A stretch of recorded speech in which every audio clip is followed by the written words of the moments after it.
Hi guys, my name is Christine and I'm a dating, relationship and personal development coach.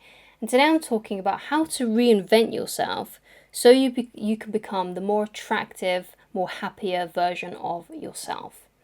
Right? So I know this for sure because I used to be someone, I used to be a complete loser basically in my own sort of vision and how I thought about myself. Right? So I felt like I was a complete loser, and at some points in my life, especially in my very early mid to getting up to my 30s, around that time really started to reinvent myself and change my identity. Right? And you can do that because there was a point when I was like about, let's say, like 17. I was like really fat when I was 17, and I really was fat. Like, I'm not kidding. Like, I was really fat. Like on borderline obese. Like, I was getting to that point. Um, and I thought at that time, like, oh, this is just going to be me forever. I'm always going to be really fat. I'm always going to be really sad. I'm never going to get a girlfriend, things like that. I had these kind of like beliefs about myself. And I thought that's how my life was going to be forever. Like, I literally remember sitting in my room and thinking that, like, this is just how I am. This is just who I'm going to be.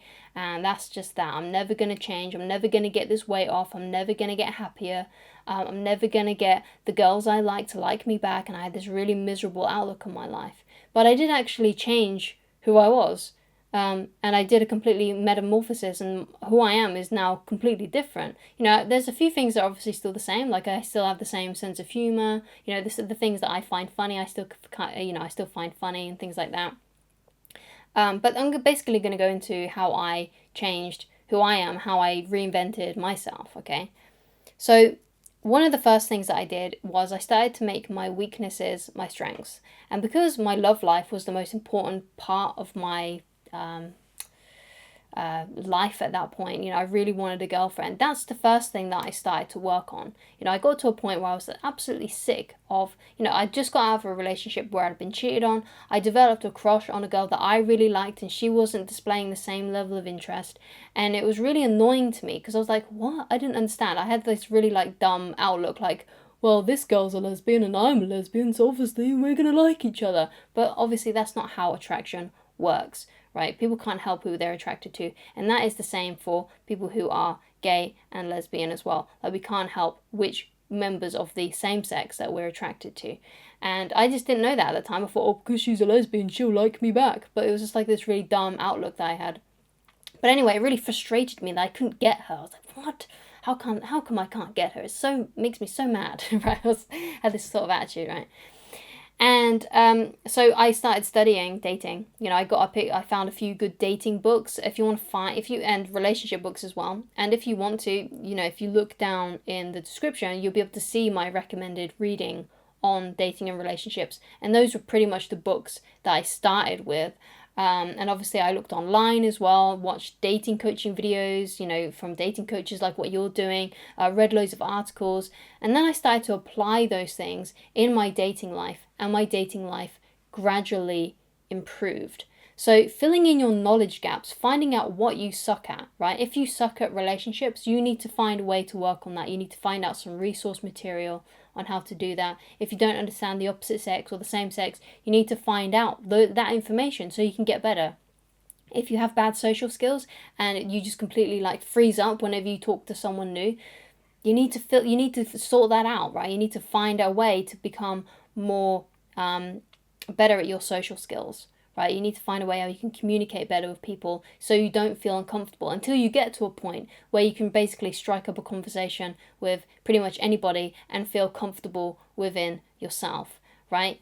If you're bad at procrastination and you always procrastinate, then you need to figure out ways how you can stop doing that. And one of the best ways that you can do that is to literally, if when you're procrastinating, you have to force yourself to do something. So something that I advise a lot is, if you are procrastinating and you're struggling with something, then the best thing, and you're struggling to get motivated to do something, just try and do 15 minutes of whatever that thing may be, right? If you're writing an essay, then just start by just doing 15 minutes of it every day. And usually if you go past the 15 minutes, usually if you get going and you start, you'll go past the 15-minute mark. You'll start doing more. And that's one of the things that I started to do to force myself to do the things that I didn't want to do, that I found uncomfortable, which I actually absolutely necessarily needed to do. Like, they were necessary. I had to do these things.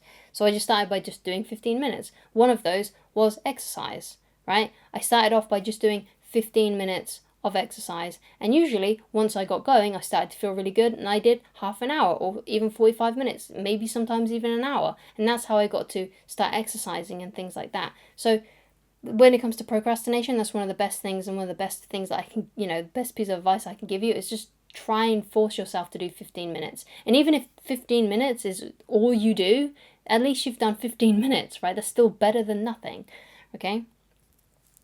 So, and especially with procrastination, is that it takes discipline to rewire your brain, right? Because if you've been behaving in a certain way for a long time, basically what's happened is that you just have a pattern in your brain, and it's conditioned you to behave in a certain way, to act in a certain way, to procrastinate, whatever it may be that you are personally struggling with, okay? So what you have to do is, when you start kind of like changing yourself, you have to keep on repeating the new habits that you want to install into you, right? So your brain then becomes conditioned to do those things, right? And it takes self-discipline to rewire your brain in that way. So you have to keep at it. And guess what? Some days you're going to fall back. You're not going to do as well. I still have days where I fall back. But as long as you the next day you get back on the horse, or once you realize what you're doing, you start trying to just do a little bit of action, that can really help in that kind of situation. So another thing is, sometimes I think, and I learnt this from a book called Can't Hurt Me by David Goggins, is that physical challenges is a really good way to start toughening up your mentality.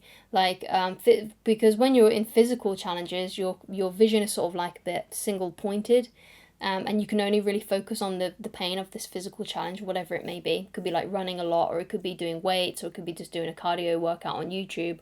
Yeah, but once you start getting into the practice of doing physical things and being disciplined in that area, it becomes a lot easier to be disciplined in other areas, because physical challenges can be so physically and mentally draining, right? Also, I highly recommend that you get the book Can't Hurt Me by David Goggins, either on Audible or getting a copy of it yourself. I'm sure you can get one from the local library, and I'm sure there must be some versions of that book which is a lot cheaper on eBay and on Amazon if you get it secondhand.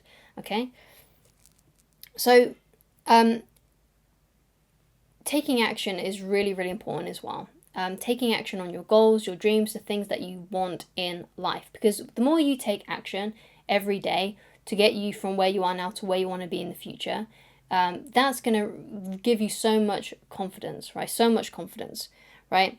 And the reason why that is because when you see that your life is progressing and you're improving, it makes you feel good. It makes you feel more confident. Like, especially if you have goals like physical challenges, where you do certain workouts every week, and you do that and you follow through on those things, you feel so much better. And then when it gets to the weekend, you can kind of blow off your steam, you can relax, and you feel kind of like, in a way, you feel like replenished in a way, because you feel like, okay, I did all the, I went for a whole week where I said I was going to, where I did whatever, all the things I said I was going to do. And now I feel really good. Now on this weekend, I did all my studying, I did all this, I did all the work I was supposed to do. I feel really great. Now I can truly relax on my days off, right? And it just fills you with such a deep fulfillment and confidence. And the last thing I want to talk about is time. Like, these things are going to take time, right? Reinventing yourself isn't easy, right? Especially if you've been behaving in a way or acting in a way, or you have these habits that you've been doing for a long time. If you're trying to reinvent yourself, it will take time and you will slip up, right? But as long as you keep on going, and once you realize what you're doing, you change your behavior, it can really, really help. So that's my advice on how to reinvent yourself, so you can become a more happier and more attractive person. Because the more happy you are, the more proud of yourself that you feel, the more attractive you'll come across, and the more confident you will feel as well. Okay, so thank you so much for watching. If you'd like to get in touch with me personally, then please go to www.christineloveridge.com. Thank you so much for watching, and I shall talk to you again very soon. Goodbye.